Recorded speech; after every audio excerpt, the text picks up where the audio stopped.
right, that's what I like, the applause before I even get started. Thank you. So yes, I'm Jill Lattimore. I come here from Michigan State University and acknowledging my co-author, Paul Steen, who's my colleague at the Huron River Watershed Council in Ann Arbor, Michigan, also my former employing organization. We work together to support Michigan's volunteer lake and stream monitoring program, the Michigan Clean Water Corps, or MyCorps, as we call it for short. And I've been involved with the program for about 10 years, and it's a cooperative program that is led by our State Department of Environmental Quality. And but we've been actually doing lake monitoring through this program since the mid-70s. There's also a stream monitoring program, but just to shake things up a little bit at SFS, I'm going to talk about lakes today. So, inland lake shoreline habitat is incredibly important, and we all know this. You know, natural lake shorelines provide spawning habitat for fish. There's birds and wildlife that take advantage of that, the insects, and all the way down to the plants and the algae, both in the upland zone and in that transitional zone down into the water. It's incredibly important. And you know, you're all aware of this. Even just intuitively, most people get a sense that it's a very rich biological area, and we know that it's also incredibly important physically for maintaining stable shorelines to prevent runoff from the upland areas into the lakes that could threaten water quality and so forth. So it's a very important part of an inland lake ecosystem. But more and more often, this is what we're seeing on inland lakes. People want to be by the water. We all want to be by the water, and our neighbors do too. And however, they bring their, you know, suburban or urban mentality to the lakeshore and reproduce it on the lakeshore. And so this is what we see. We see lawns. We see big houses with big roofs. We see seawalls to prevent the erosion that started happening when they took the vegetation out and planted the lawn. And it's contagious. Seawalls are very contagious because if one neighbor puts one in, the neighbors next to them, their lawns start eroding away. So they have to put in a seawall and so forth and so forth. So we see it happening around the shorelines of lakes. And we know physically that when we put in these vertical structures in particular, we get erosion along the toe of those seawalls. We see a lot of the life is lost. There's no longer this transitional corridor for wildlife like amphibians and reptiles to make their way back and forth between water and land. And the ecological value of these shorelines decreases incredibly. So we're aware of this as professionals, as scientists, as ecologists. But the people who live around the lake, a lot of them, they understand that too. They've seen their lakes change, the lakes that they really care about. And they understand that they have some role to play, that people are to blame for this.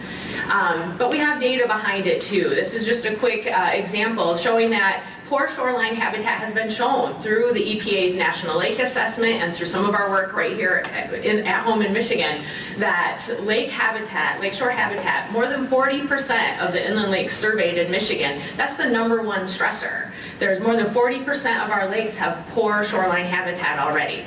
Now we have, if you count lakes greater than 5 acres in size, we've got 11,000 of them. We've got a lot of lakes in Michigan, and more than 40% are scoring poorly as far as lakeshore habitat. And the one right below that is physical habitat complexity. The one right below that is lakeshore disturbance. You know, this is happening, and it's a widespread problem. So we know that, our volunteers know that too. They go out on the lakes, a lot of them have had property or used these lakes for years and years, and they can see the changes as more and more people are kind of loving the lakes to death a little bit. And so we were interested in expanding our volunteer monitoring program for lakes that already included water quality like phosphorus, dissolved oxygen. We're doing chlorophyll monitoring for algae. We're looking at invasive and native plants. We're doing a lot of things already, but we wanted to develop something new, and shoreline assessment really seemed to make the most sense. So getting a lot of feedback from volunteers. We also pitched temperature to the volunteers. They could have cared less about that. That's no fun to monitor. They wanted to go out and look at their shorelines and have something they could share back with their community and say, here's where we're doing well, here's where we're doing poorly. Thus, Score the Shore was born. And we certainly didn't create it from scratch. We were very much interested in protocols that already exist, both on the research and bioassessment side, but also from other volunteer monitoring programs. So we launched off into development of the program in 2013 and 2014. And what we were really interested in is seeing what was out there and getting feedback from our volunteers, which is critical at every step. So the first step was to look at existing protocols. So we looked at protocols that the EPA uses, and not just for volunteer monitoring. We're looking at what their research scientists are doing on shorelines as well, because we wanted our volunteer data to be translatable and comparable to what agencies were collecting. So we looked at the EPA, we looked at our state DNR and Department of Environmental Quality's protocols, NGOs within Michigan that were already doing some of this, some major watershed groups are already doing this, and also other statewide and countywide programs in other states. Minnesota has a particularly good program that we looked at. And we were distilling things through all of these programs to try and see what would fit best for us while keeping it as relevant as we could. So we were interested in the volunteer program being suitable for entry-level volunteers. So volunteers that may have not had a lot of hands-on experience and familiarity with limnological terms and that kind of thing. We didn't want to scare them off. We didn't want to make it too quantitative and measurement-based. We were also concerned about technology. Did we want to require them to take GPS coordinates of every place they were observing? Did we want to require photos, or did we want to keep that scaled back so it would be something you could just write down some notes on a clipboard and would still be very useful? We wanted to think about very carefully how the data were captured and stored and shared. We already have a statewide volunteer monitoring database that's open and available, and we wanted to be able to include the data from their observations into our database. We wanted to know whether field training was going to be required for people to be able to do this, or would we be able to get away with a classroom training or a webinar, something like that.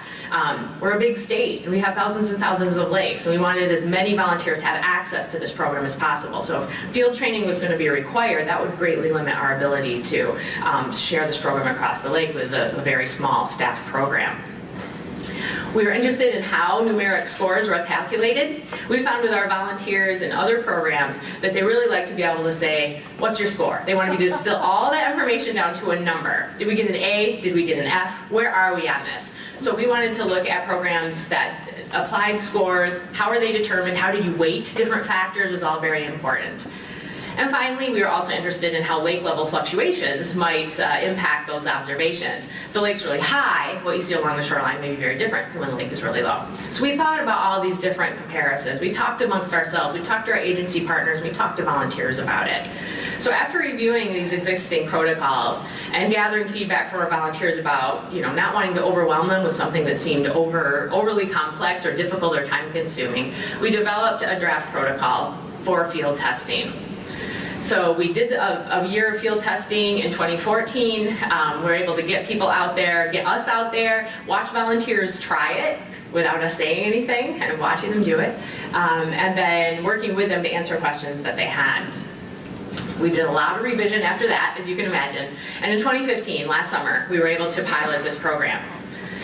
Which is pretty exciting. So now I'm going to just walk you through very quickly the kind of measurements and observations that the volunteers will take. And you'll note that in the end, we did a little bit of revision, but really it's very close to what you're going to see now.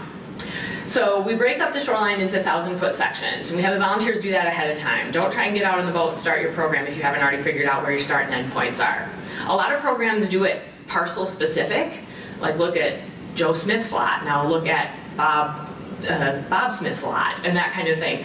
And there's pushback to those kind of programs, because then you're finger pointing, right? You're saying, oh, Bob's doing a really great job, but Joe, you scored really poorly. I don't want to hear that, right? And so we wanted to lump the information a little more than that.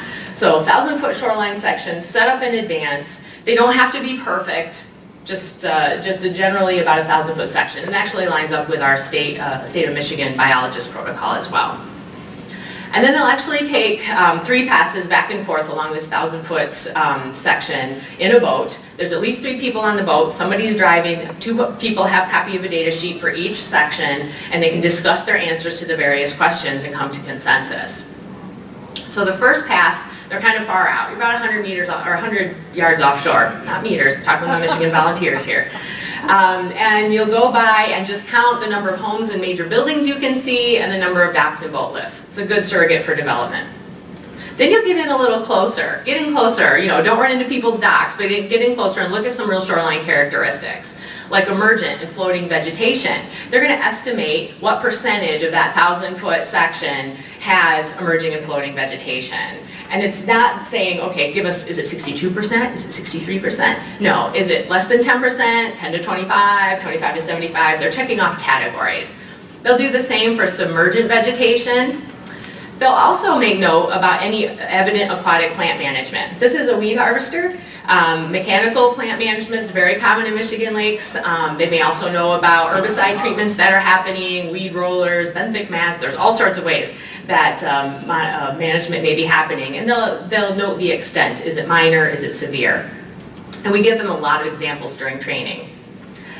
Woody debris they're noting, extent of erosion along that section. They'll also look at the riparian zone, things like maintained lawn. We see a lot of that.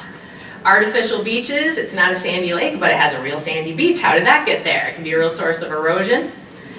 Impervious surfaces, they'll estimate the extent of those. And of course, they'll look at the unmowed vegetation belt. Is there one at all? And if so, how far back does it go? Is it only a foot or so? Does it go back 10 feet? Is it more than 40 feet? Is it wooded, natural? And then finally, looking at erosion control practices they may see. So, seawalls, these vertical artificial things, boulder walls, that kind of thing.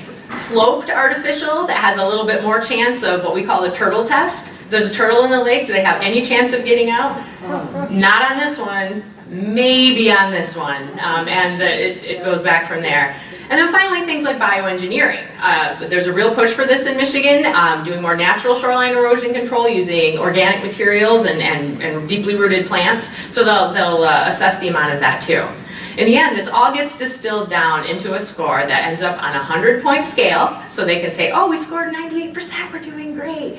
Or, you know, maybe worse, but they have a report card. The first thing we found with our pilot lakes is they wanted to talk to people at other pilot lakes to find out what their score was. They want to compare, they want to see how it adds up. So we're definitely focused on that. When we went out and did our side-by-sides with the volunteers, we found we had 90% agreement between us and our volunteers. So we must have done an okay job, either making it general enough or training them with these various categories. The volunteers were excited about it, and they were excited to share the results with their neighbors. They wanted there to be a strong educational component, and that is what we're giving them. There was a few small challenges that I'll list there and how we dealt with them. At first, our scoring was not on a 100-point scale. It was like from -18 to +43. What were we thinking, right? So we have a little calculation at the end that converts it to a 100-point scale, for example. So now we've adopted it for this summer. The enrollment period just ended. For our pilot, we had 12 lakes go through, and that's with no advertising at all. We did promote it this year. We've got 35 lakes signed up so far. So we're really excited to see what this field season will show, and we hope to continue to grow into the future. As I mentioned before, we're really interested in this data being used for education locally, but of course we're interested in regional trends too as a statewide program. So we're certainly going to be incorporating that. Some of our volunteer lakes that helped with developing the program are already using it. They made a map of their lake and the scores that they found, and they've taken that to their township because there's a proposed development that is going to impact a section that's already fairly impacted. And so they're using it locally, which we're really excited about. And then finally, I'll just throw in really quickly, we have just through the state and some other partners developed a shoreline steward recognition program. So property owners that are doing good things for their shoreline can do an online quiz, get a sign to post on their property. They've had a lot of success in other states with this, so we're excited about it too. So finally, if you're interested, the whole training and protocol and everything is available through video and PDFs on our website, so you can check it out. You can tweet about it. Joe Lattimore, that's me, if you have any questions. So thank you.